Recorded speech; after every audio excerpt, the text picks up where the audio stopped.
Future potential क्या लगता है एक्सपोर्ट इंडस्ट्री में एंड कौन से प्रोडक्ट में आना चाहिए?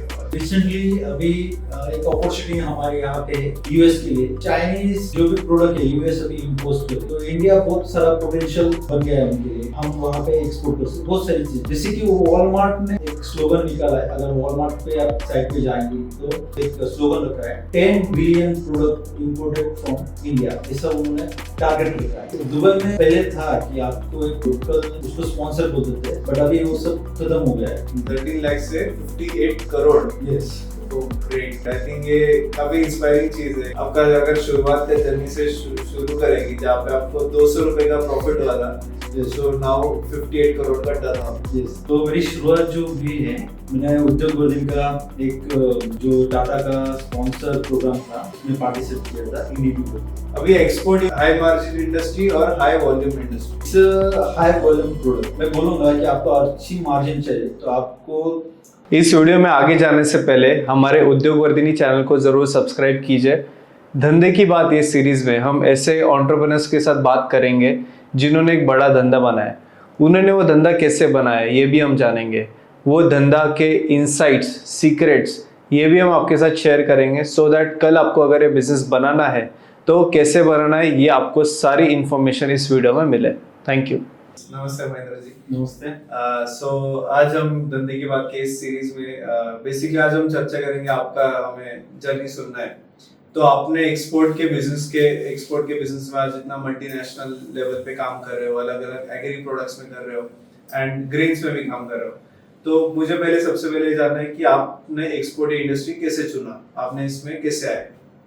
ओके, तो मेरी शुरुआत जो हुई है एक्चुअली 2011 में मैंने उद्योग वर्धन का एक जो टाटा का स्पॉन्सर प्रोग्राम था SC/ST के लिए, उसमें पार्टिसिपेट किया था ईडीपी बोल के।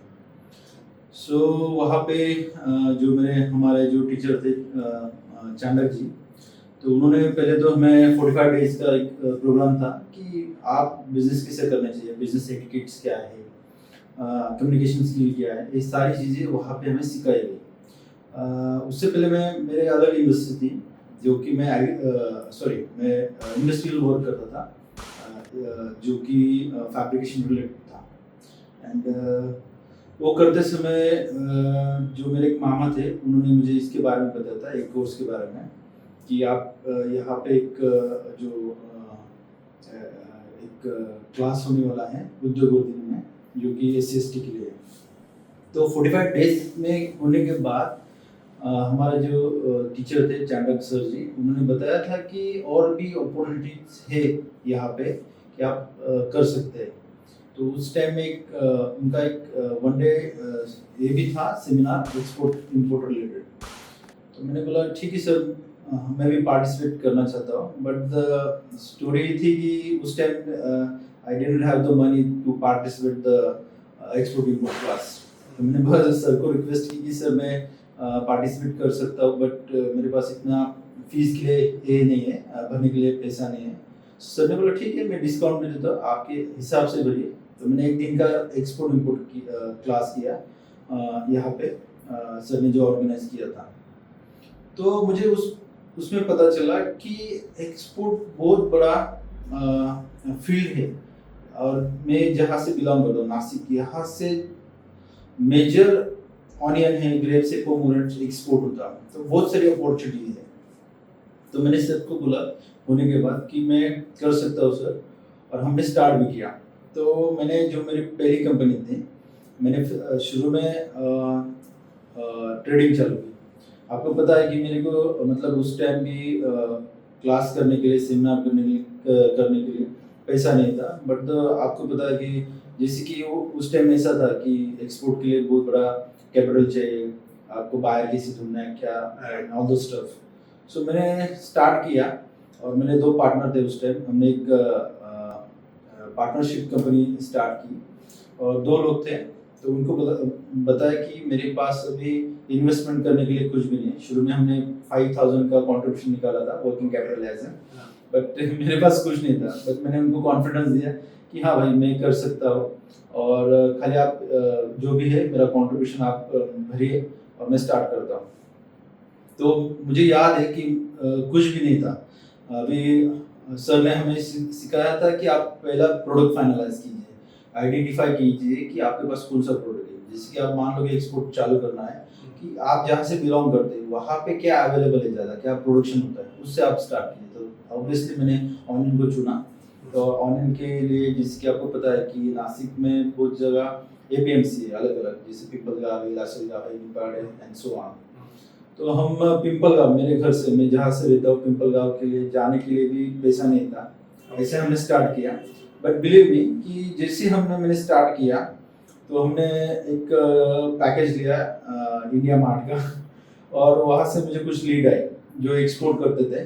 फिर मैंने एक्सपोर्ट जो करते थे उन लोगों से बात चालू की कि भाई हाँ, मैं नासिक से ओनियन दे सकता हूँ और मैं ऐसे रेट में दे सकता हूँ। ऐसे बहुत 1-2 महीना गया, और चालू करने के तीसरे महीने मुझे एक लीड क्रैक हुई जो गुजरात के थे, और वो यहाँ पे आए और मैंने उनका काम स्टार्ट किया।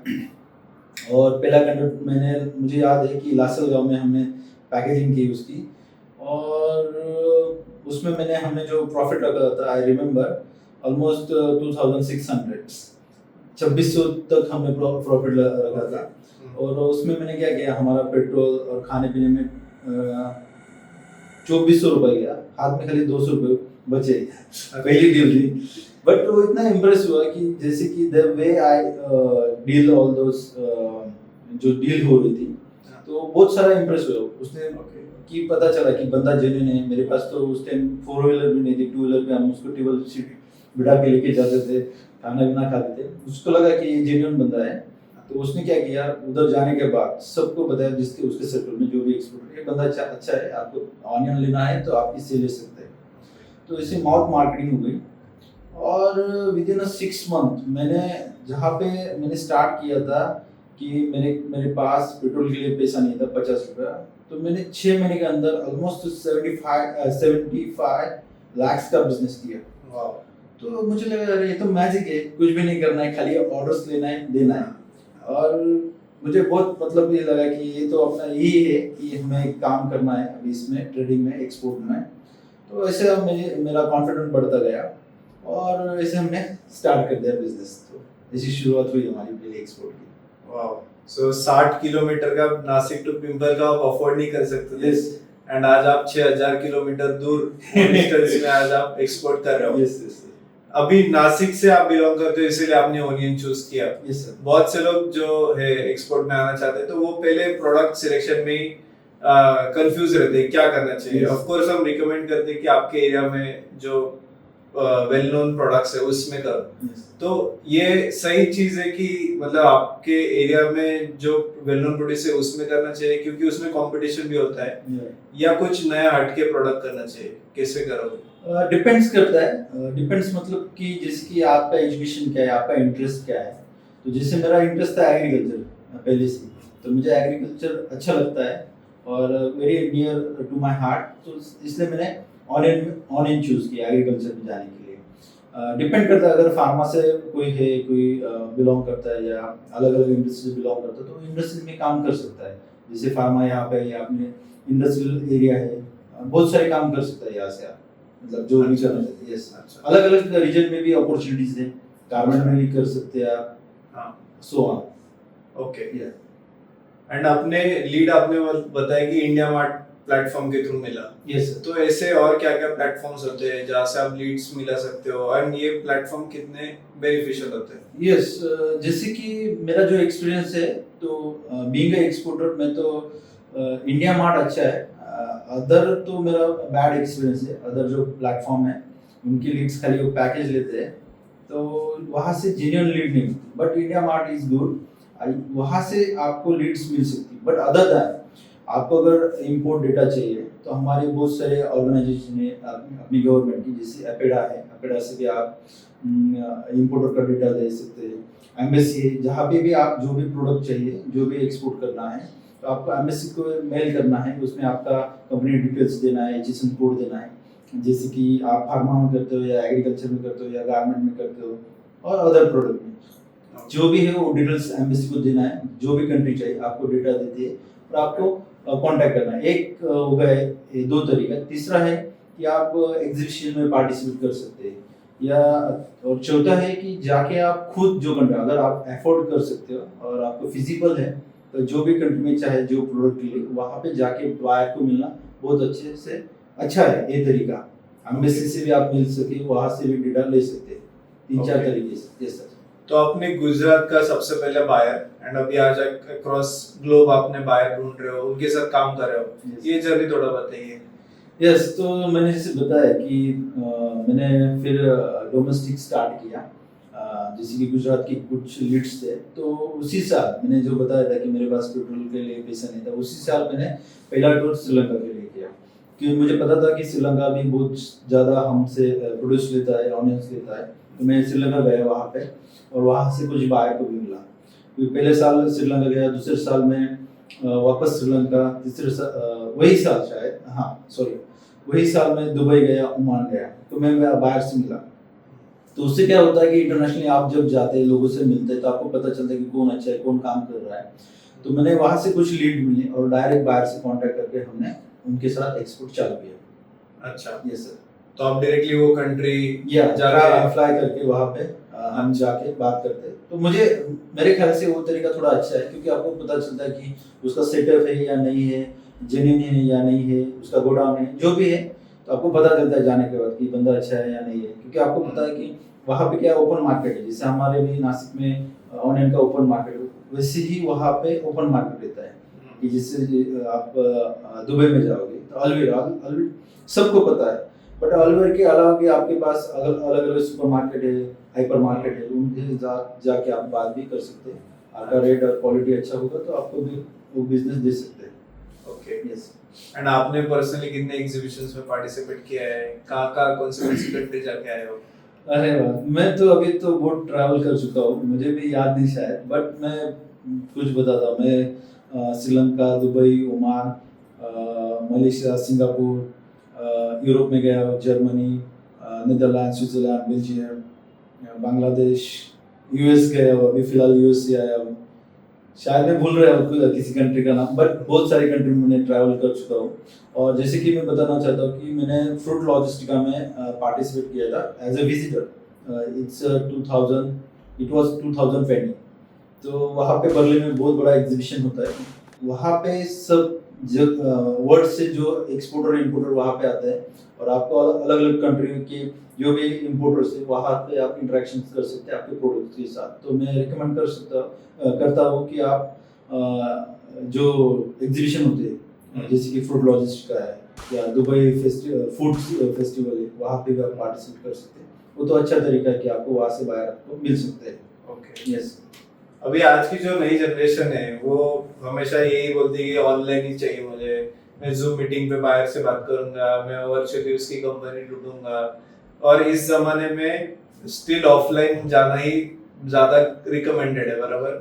तो मतलब ये जनरेशन के लिए आपको क्या मैसेज देना है जो आप बिल्कुल तो बिलीव करते हैं? या तो मेरा जो मानना है कि ऑनलाइन में अगर आप एक्सपोर्ट करना चाहते हो, बीइंग अ एक्सपोर्टर, तो मेरे ख्याल से जो वर्चुअल मीटिंग्स होती है या वर्चुअल जो भी आपको बाहर के साथ बात करते हैं, इससे अच्छा है कि आप अगर फिजिकल जाते हो तो आपको एक कॉन्फिडेंस आ जाएगा, बाहर को भी कॉन्फिडेंस आ जाएगा और डील ज़्यादा कन्वर्ट होती है। मेरा जो एक्सपीरियंस है, मैंने भी कुछ वर्चुअल या जो गूगल इन करते हैं, गूगल पे हम देखते हैं कोई बायर है, उसमें ज़्यादा चांसेस फ्रॉड के होते हैं, बट आप फिजिकली जाओगे तो आपको जेन्युइन बायर मिल सकता है।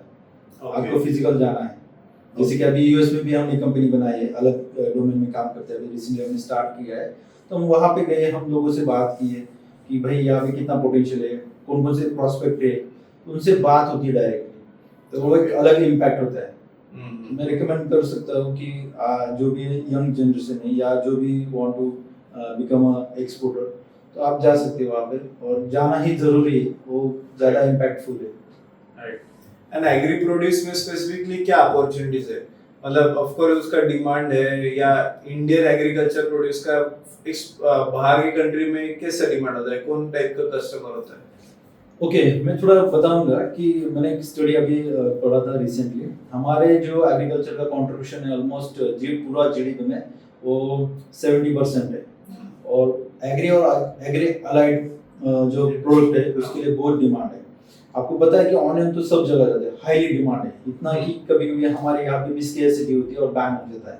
हाँ तो जो भी कंट्रीज है, जैसे कि मिडल ईस्ट की हम बात करेंगे, तो वहाँ पे तो प्रोड्यूस नहीं होता, सबसे ज्यादा वहाँ पे इम्पोर्ट ही होता है वर्ल्ड वाइड से। जैसे सिंगापुर है, मलेशिया है, वहाँ से भी सारे जगह से इम्पोर्ट होता है। लेकिन मैंने एक चीज देखी है, खास करके जो भी हमारे specially are onion very demanding, क्योंकि अपना ओनियन जो है, मैं स्पेशली ओनियन के बारे में बताऊंगा।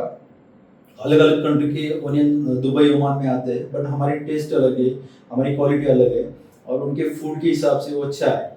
तो इसलिए बहुत डिमांड है एग्रीकल्चर प्रोड्यूस के लिए। जैसे कि अभी अल्फांसो भी बहुत जा रहा है यूरोप यूएस में, हाईली डिमांड है। मैं भी सिलिकॉन वैली में था, तो वहाँ पे हमारी इंडियन कम्युनिटी बोल रही थी कि हमें तो अल्फांसो मिलते ही नहीं।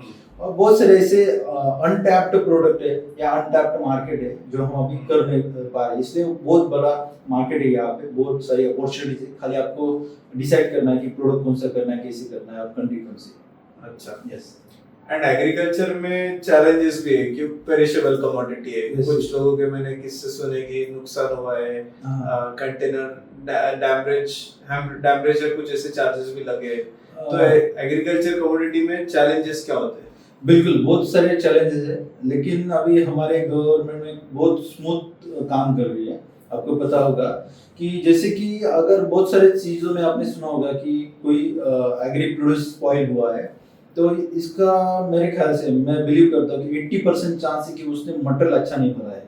अच्छा। क्योंकि वहाँ पे जब भी आपकी पैकेजिंग रेडी होती है, आपको खुद जाना है, उसकी जो पैरामीटर्स है, साइज है, जो भी है रिक्वायरमेंट या स्पेसिफिकेशन, वो हिसाब से आपको काम करना है। वहाँ पे आपको खुद मॉनिटरिंग करना है, या जो बंदा है एक्सपर्ट, उसको वहाँ पे बिठा के आपको पूरी चीज़ आपको पूरा देखना है कि एंड टू एंड कैसे काम हो रहा है। क्या होता है बहुत सारे कि जैसे मैं स्पेशली ऑनलाइन के बारे में बताऊँ, एपीएमसी में क्या होता है कि फार्मर वहाँ पे आता है, ऑप्शंस होता है, उसके बाद हम रिक्वायरमेंट देते हैं मर्चेंट को, और सॉर्टिंग रीडिंग करता है। तो हमारे यहाँ पे क्या चैलेंजेस क्या है कि मैन्युअली ज़्यादा काम होता है। तो मैन्युअली होने की वजह से इसमें प्रिसाइज क्वालिटी या प्रिसाइज मटेरियल नहीं मिलता है। ये थोड़ा चैलेंज है नाउ डेज, बट स्टिल हमें ऐसे भी लोग हैं हमारे पे कि जो अच्छी क्वालिटी प्रोवाइड करते हैं। अगर आप अच्छी तरह से मॉनिटरिंग करेंगे तो आपको अच्छी क्वालिटी मिल सकती है। रही ट्रांजिट की बात, अगर आप ट्रांसपोर्टेशन कर रहे हैं तो आपको ध्यान देना है कि आप कौन से लॉजिस्टिक्स से काम कर रहे हैं, या कौन से शिपिंग लाइन से काम कर रहे हैं, या क्या टेम्परेचर उसको रखना चाहिए, क्या आइडियल टेम्परेचर, ये सारी चीज़ें आपको ध्यान में रख के काम करना है। अच्छा। तब जाके आपका प्रोड्यूस जो भी वहाँ पे पहुँचेगा तो वो माल अच्छा रहेगा। राइट। यस। हाँ, आई थिंक ये बहुत से लोग नहीं रहते थे, मतलब लोग एक्चुअल ऑन साइट पे लोडिंग के टाइम पे नहीं रहते प्रेजेंट, एंड फिर बाद में वहाँ पे पहुंचा कंटेनर तो कस्टमर का कंप्लेंट आता है, एंड देन पे हेवी प्राइस पे करना।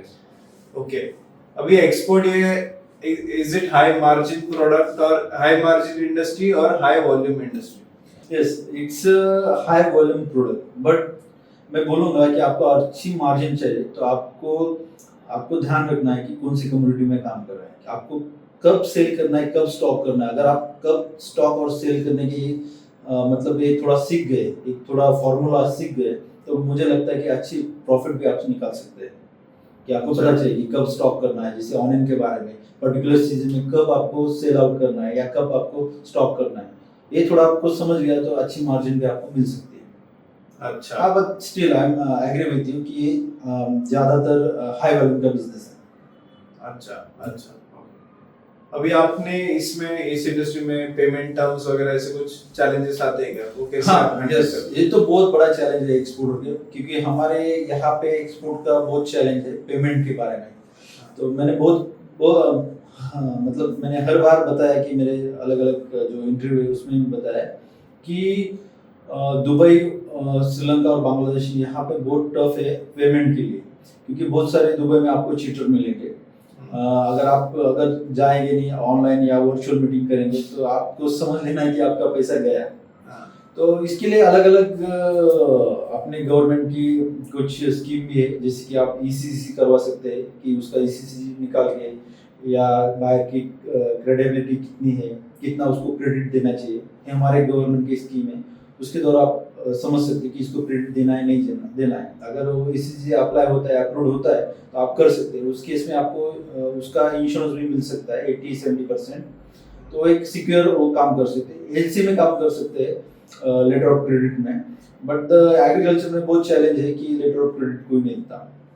लेकिन मैं मानता हूँ कि अगर ठीक है एलसी भी नहीं मिल रहा है, ईसीसी का भी दिक्कत आ रहा है, तो the good way you have to meet with your buyer in person. तो मेरे ख्याल से मैंने जो भी आज का मेरा एक्सपीरियंस, आज तक का एक्सपीरियंस है, तो आप जाके डायरेक्ट डील कर सकते हैं उनके साथ और रिलेशन बना के थोड़ा थोड़ा क्रेडिट देके आप चलो, क्योंकि एक्सपोर्ट ऑलमोस्ट आपको क्रेडिट पे ही देना है, क्योंकि ट्रांजिट पीरियड है, उसके बाद उसके पास मिलेगा गुड्स, उसके बाद वो बेचेगा कहाँ पे, तो आपको क्रेडिट देना ही है।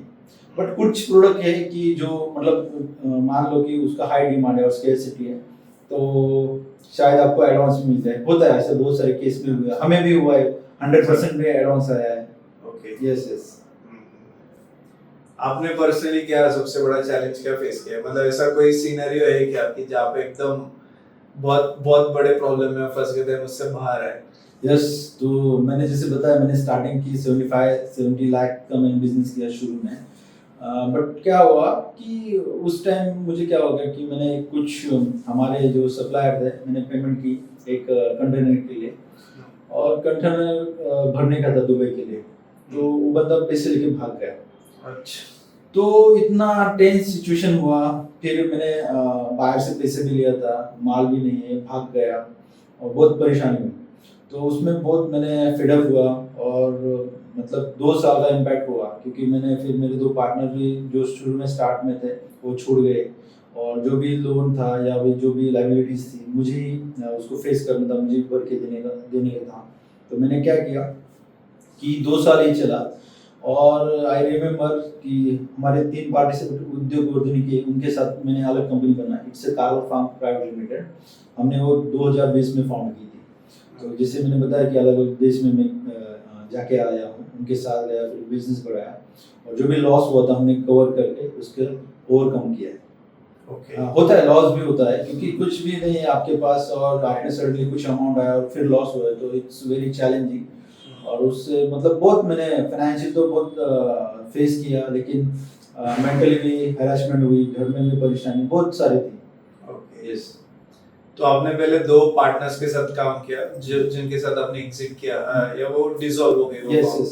एंड अभी आपके प्राइवेट लिमिटेड में 7 को फाउंडर्स है या डायरेक्टर्स या है? डायरेक्टर है। तो ये ट्रांजिशन और ये एक्सपीरियंस कैसा है इतने सारे लोगों के साथ काम करना? बढ़िया है, क्योंकि टीम वर्क में मैं बिलीव करता हूँ कि अगर जितनी ज़्यादा टीम है आपकी, उतना आप वॉल्यूम और काम आपका बढ़ा सकते हैं, आप एक्सप्लोर कर सकते हैं, एक्सपांशन कर सकते हैं, अगर आपके पास अच्छी टीम हो तो। अभी मेरे पास मेरे जो पार्टनर है, डायरेक्टर है, उतने अच्छे हैं कि अलग अलग रिस्पॉन्सिबिलिटीज लेते हैं। कोई डोमेस्टिक का सेल दिख रहा है, कोई फार्मर से बात करके प्रोक्यूरमेंट का दिख रहा है, कोई सेल्स का दिख रहा है, जैसे मेरा है तो मैं इंटरनेशनल मार्केटिंग दिख रहा हूँ, कोई है कि फाइनेंस का दिख रहा हूँ। तो मैं आपको बताता हूँ, एक टीम ज्वाइन होने के बाद 2020 में हमने जिसे काम स्टार्ट किया, आई बिलीव कि हमने उस टाइम पहला हमारा सेल्स था, रेवेन्यू था, जो हमने सेल्स किया था 13 लाख का था, 13 लाख।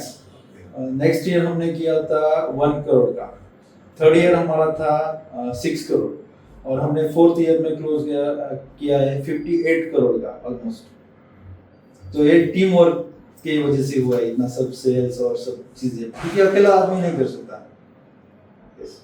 का कितने 10 लाख से फर्स्ट ईयर कितना 13 लाख था। 13 लाख से 58 करोड़। यस। तो ग्रेट। आई थिंक ये काफी इंस्पायरिंग चीज है कि आपने आपका अगर शुरुआत का जर्नी से शुरू करेंगे जहाँ पे आपको 200 रुपए का प्रॉफिट हुआ था, सो नाउ 58 करोड़ का टर्नओवर। यस। ओके, सो अभी ये सारा एग्री प्रोडक्ट्स में ये सारा टर्नओवर। ओके, तो ये थोड़ा आई थिंक ये पॉइंट पे थोड़ा और इलेबोरेट कर दे कि 7 लोगों के साथ आप को फाउंडर कर रहे हो। काफी लोग का थॉट अलग होता है कि इतने सारे लोगों के साथ काम करना मुश्किल होता है, या मे बी रोज रिस्पॉन्सिबिलिटी डिवाइड करना मुश्किल होता है। एंड वेयरएज आप सक्सेसफुली कर रहे हो एंड एज अ टीम आप कलेक्टिवली बड़ा कर रहे हो। ऑफ कोर्स किसी भी बिजनेस में है तो साथ में ही काम किया, जितना बड़ा टीम है उतना बड़ा आपका टर्नओवर हो सकता है। तो इस जर्नी में अपने एज अ को फाउंडर आप क्या क्या चीजें देखते हो एंड कैसे रोज रिस्पॉन्सिबिलिटी डिवाइड करते हो? ओके, तो एज अ को फाउंडर मैंने क्या किया है कि शुरू में हम 4 लोग थे, तो जैसे बिजनेस बढ़ रहा था फिर 2 लोग आए, 3 लोग आए, ऐसे हमें 7 लोग हुए डायरेक्टर। तो उसमें क्या हुआ, मुझे पता चला कि ये जैसे कि हमारा भगवान बोर्डे या उद्धव चौधरी, ये दोनों लोग यंग है हमारी टीम में और इनका बैकग्राउंड है एग्रीकल्चर।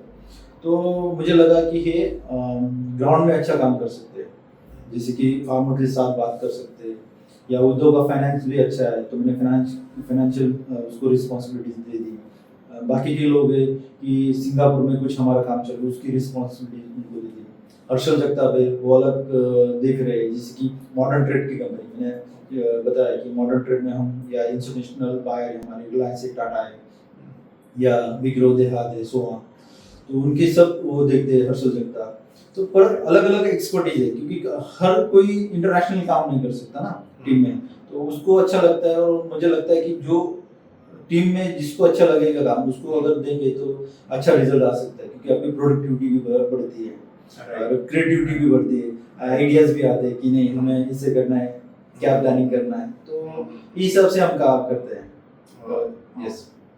सो अभी आपका ऑलरेडी आप 58 करोड़ पे हो, आपका ये सर का गोल क्या है, अपकमिंग नेक्स्ट 5 इयर्स का क्या गोल है? This is good questions. तो हमने क्या किया है कि हम हमारे जो डायरेक्टर हम सेम पेज पे क्यों है कि क्योंकि हम क्या करते हैं कि अर्ली मॉर्निंग हडल लेते हैं, मॉर्निंग हडल रहती है हमारी। हाँ। उसमें हम एक चीज हम हर बार दोहराते हैं कि हमारी जो कंपनी का माइलस्टोन है 2000 करोड़ का करने का है। ओके। तो हम उस पेज पे सबके बैक ऑफ द माइंड किया है कि ये 2000 करोड़ की करनी है।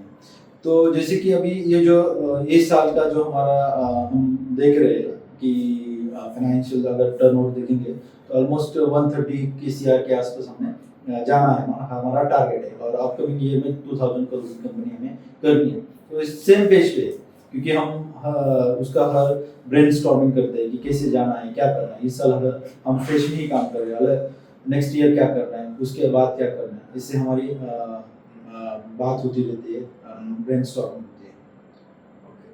अभी एक्सपोर्ट का बिजनेस अलग एंड जो इंस्टीट्यूशनल कॉर्पोरेट बायर्स है, रिलायंस, डीमार्ट या आप जिनके साथ काम कर रहे हो, तो दोनों के साथ अभी इनके साथ काम करने का एक्सपीरियंस कैसा अलग होता है?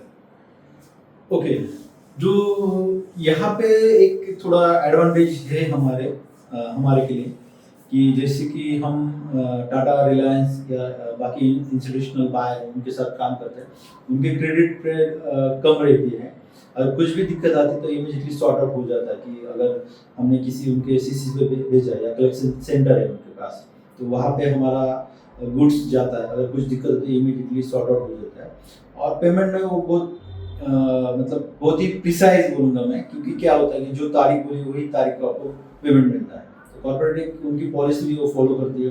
कुछ मेरी एक अमेरिकन कंपनी है, उसके लिए मैं थर्ड पार्टी सप्लाई करता हूँ जो प्रोसेस फूड बनाती है, तो उसके लिए कुछ अलग अलग वेजिटेबल लगते हैं, तो हम उनको सप्लाई करते हैं और जो तारीख दी है, जितना डेज बोला है, उसके अंदर हमारा पैसा आ जाता है। तो एक थोड़ी एक एडवांटेज है, आप बोल सकते हैं कि अच्छा है।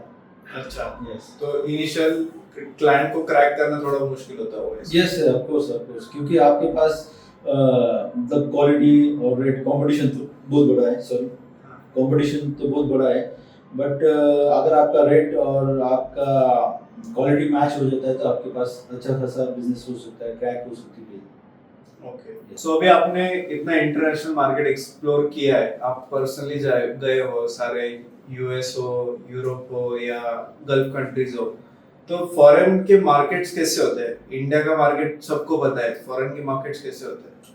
ओके, तो जैसे मैं सिंगापुर गया था, वहाँ पे कोलंबो में मार्केट है, कोलंबो 812 है।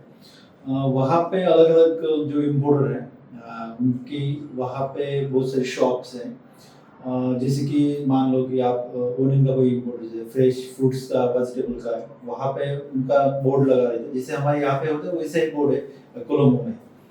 तो कोलंबो में आप वहाँ उनको मिल सकते हैं, या वहाँ पे जो साइन बोर्ड देख के आपको पता चल जाता है कि ओनियन है, ग्रेप्स है या कोई अलग कमोडिटी लेगा है। तो यूजुअली क्या होता है कि अलग अलग जो कंट्री में है वहाँ पे उनका फ्रूट एंड वेजिटेबल का मार्केट रहता है।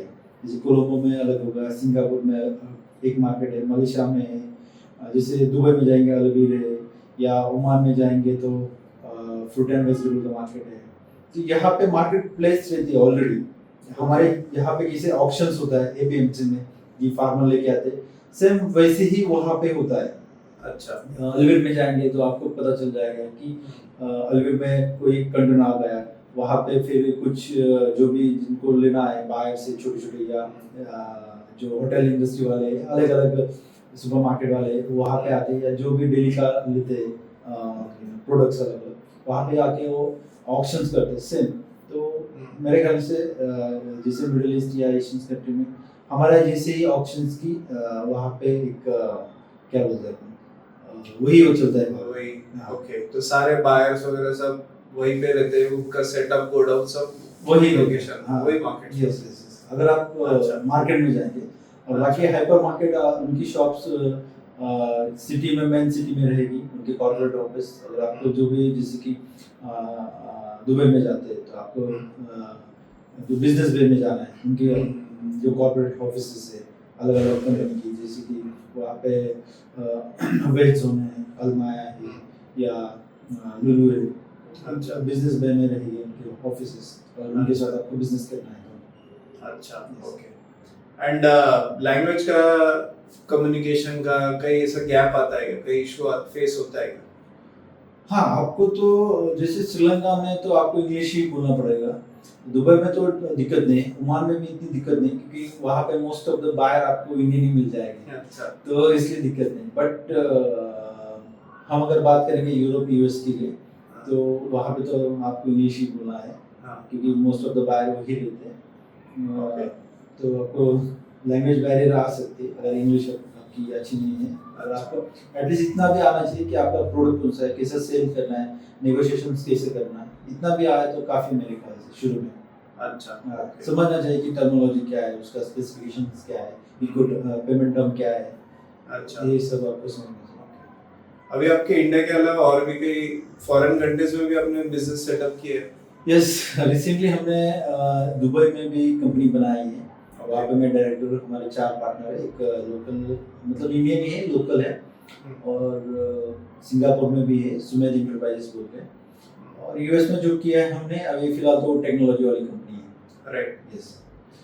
तो कैसा फॉरेन में कंपनी सेटअप का प्रोसेस क्या होता है? मैंने सुना है कि दुबई में लोकल का इमिराती आपको पार्टनर होना चाहिए, तो ऐसे क्या क्या फॉर्मेलिटीज क्या होती है? यस, दुबई में पहले था कि आपको एक लोकल कोई लेना है और उसको स्पॉन्सर बोलते थे, बट अभी वो सब खत्म हो गया है कि होल्डर्स आपकी कंपनी बन सकती है।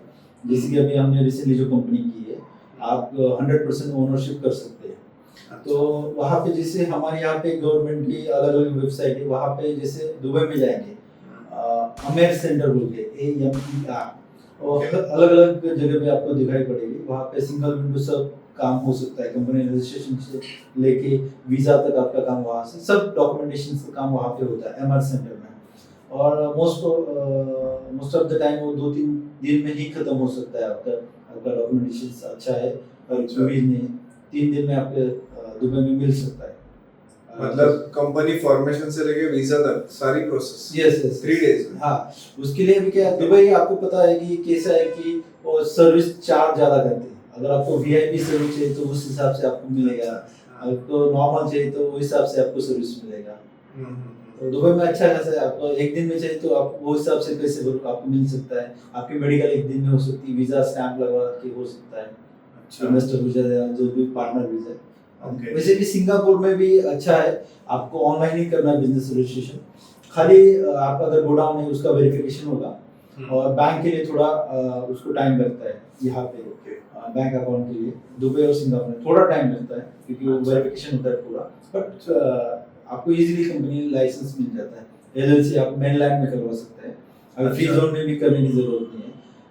अच्छा, आपको पता होगा कि मतलब लास्ट 3-4 ईयर पहले कि वहाँ पे आपको स्पॉन्सर लेना पड़ता था, या तो आप फ्री जोन में कंपनी आपको रजिस्ट्रेशन करनी पड़ती थी, वहाँ से आप लोकली काम कर सकते। फ्री जोन का थोड़ा लिमिटेशंस था, लेकिन अभी मेनलैंड में भी कर सकते हैं आप। यूएस में भी बहुत सिंपल है। यूएस में तो मेरे ख्याल से सबसे ज़्यादा सिंपल ही रहा। हमने अभी रिसेंटली जो कंपनी की है तो हमने ऑनलाइन ही रजिस्ट्रेशन करवा दिया। हमारा जो एक डायरेक्टर है वो यूएस की ही है, लेकिन इंडियन है लेकिन अभी यूएस सिटीजन है, वो ऑनलाइन ही हो गया सब कुछ।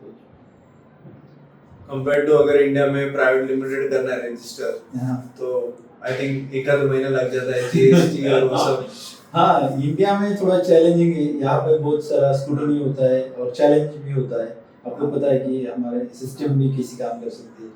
हमारे यहाँ पे जैसे कि आपको कुछ डॉक्यूमेंट्स देना है प्राइवेट लिमिटेड के लिए, कंप्लायंसेस बहुत ज़्यादा है, but it's take time compare to Singapore, Dubai. So अभी फ्यूचर पोटेंशियल क्या लगता है एक्सपोर्ट इंडस्ट्री में आपको? एग्री के एंड कौन से प्रोडक्ट में आना चाहिए और पोटेंशियल? मैं आपको एक थोड़ा बताऊंगा कि रिसेंटली अभी एक अपॉर्चुनिटी हमारे यहाँ पे यूएस के लिए। आपको पता होगा कि चाइनीज जो भी प्रोडक्ट है यूएस अभी इम्पोज कर रही है, तो इंडिया बहुत सारा पोटेंशियल बन गया है उनके लिए क्लाइंट। हम वहाँ पे एक्सपोर्ट कर सकते बहुत सारी चीज़ें, जैसे कि वॉलमार्ट ने एक नया एक स्लोगन निकाला है। अगर वॉलमार्ट पे आप साइट पे जाएंगे तो उन्हें नेक्स्ट ईयर के लिए, नेक्स्ट कुछ ईयर के लिए एक चैलेंज मतलब एक स्लोगन रखा है, 10 billion product imported from India, ऐसा उन्होंने टारगेट रखा है। तो मेरे ख्याल से बहुत बड़ी अपॉर्चुनिटी है हम सब के लिए कि इतना बड़ा मार्केट अपने के लिए हमें ओपन हो रहा है इंडियंस के लिए, कि वो चाहते हैं कि चाइना जो है जो प्रोडक्ट्स है वो उनको इम्पोज करे, बैन करे और इंडिया से ले। हालांकि हम चाइनीज कंपटीशन नहीं कर सकते, बट यूएस चाह रहे हैं कि भाई इंडियंस ज़्यादा यहाँ पे एक्सपोर्ट करे अलग अलग कमोडिटी में। तो वॉलमार्ट के साइट पे आप जाके देख सकते हैं 10 बिलियन प्रोडक्ट्स का। तो बहुत सारी अपॉर्चुनिटी है। प्रोसेस फूड में तो बहुत सारी अपॉर्चुनिटीज है, रेडी टू ईट है, रेडी टू कुक है। तो हमारे कुछ नेक्स्ट ईयर शायद हमारा प्लानिंग भी चल रहा है कि हम प्रोसेस फूड में आए, उस हिसाब से हमारी कुछ तैयारी भी अभी चल रही है। मेरे ख्याल से आप वो एक पोटेंशियल और अच्छा खासा मार्केट हो सकता है अगर आपको अभी अपॉर्चुनिटी आपने ग्रैब्स की तो। तो आप मैन्युफैक्चरिंग करने वाले हो या आप अगेन किसी और से प्रोक्योर करके एक्सपोर्ट? नो, हम अभी मैन्युफैक्चर में जाने वाले हैं, अच्छा। प्रोसेस फूड में। अच्छा, यस, बेसिकली हम यूएस यूरोप देख रहे हैं और Okay. बहुत सारा अगर आपका प्रोडक्ट अच्छा है आपको अच्छा खासा मार्जिन भी मिल सकता है वहाँ पे। अच्छा, ग्रेट। सो आई थिंक बहुत अच्छा लगा आपसे जान के आपका जर्नी फ्रॉम 200 रुपीज प्रॉफिट, 2500 का फर्स्ट ऑर्डर से लेके 658 करोड़ का टर्नओवर तक, एंड फ्रॉम कि आप इंडस्ट्रियल वर्कर से लेके आज आप अक्रॉस मल्टीपल कंट्रीज में ट्रैवल कर रहे हो, एक्सपोर्ट कर रहे हो, खुद के ऑफिसेज है। काफी इंस्पायरिंग था एंड आपने काफी अच्छा इंसाइट दिया एक्सपोर्ट इंडस्ट्री के बारे में। तो आई एम श्योर कि जो भी ऑडियंस है इसको देखेंगे तो आपसे काफी इंस्पायर होंगे एंड आई एम श्योर कि वो आपसे भी कनेक्ट करेंगे। So thank you so much for being here. Thank you. Thank you so much.